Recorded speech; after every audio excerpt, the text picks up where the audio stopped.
I got a call from Disney, and immediately I thought I was in trouble. I don't know why, I just have that instinct. I'm always like, oh my God, what did I do? But they called and we got our first bonus check, and it was $50,000, right? Don't get too excited. Because at that time, I was in the highest tax bracket, so it was like, cut that in half. I had to pay all these people, so cut that in half. And then by the time I actually had the check, it was literally just enough to pay all the bills that I hadn't paid up until that point and leave me with enough to like go get dinner. But I was thrilled because it felt like that first leap of faith, that first sort of saying that sometimes what the world gives you isn't really who you are. And you have a decision, you get a choice where you can decide, I'm not going to receive that. I see it, I hear you, but I don't receive that as being the truth of who I am. And that was the first time that I'd ever been so bold. And I really do believe that, I know that the bonus would have come either way, but I think that there was an important lesson there in reaching higher and elevating and rising up to who I know inherently I was.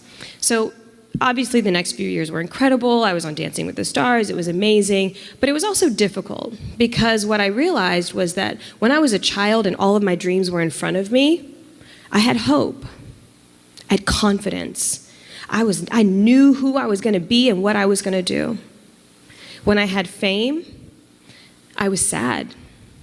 I felt empty. I was morbidly insecure. I was worried all the time that it was going to be taken away at any moment. I was scared. And I didn't feel that I had value. I felt like what I did had value, but not that I had value. And I found myself constantly chasing things to make me feel like I mattered. And when it was all done and it just went away as fast as it came, I found myself wondering what could ever be bigger than that. And in that emptiness and in that sadness, I thought about how the young people that watch this film must feel all the time, without nearly the amount of resources that I had been blessed enough to come into. And I thought, wow, if I feel this insecure, if I have this much self-doubt, if I feel so empty, how can I expect the next generation to rise up and be who they are meant to be? And so I decided to take some time away and look for that bigger thing. And what I realized was that that bigger thing was by going deeper inside and coming out and being of service. And that instead of thinking about what my next role was going to be or how I could be more famous or how I could stretch out my 5 minutes, that what if I turned the spotlight or handed the microphone over and really gave a platform for young people to understand that I wasn't any different than them, and that ultimately our dreams are meant to manifest. They're meant to happen, but it's not them happening, it's what you do with them.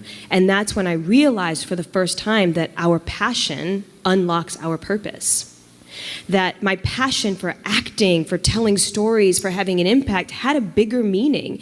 I wasn't Taylor McKessie, smartest girl in school, just because so I could be some famous actress. No, I was Taylor McKessie, smartest girl in school because I actually care about young people and I actually care about the world. And that gives me a platform to walk in, and when I look you in the eyes and I tell you that you matter, and I tell you that you can do it, and I tell you that all your dreams are possible, you can believe me because I was Taylor, but you can know it because I'm Monique, and that's my story too.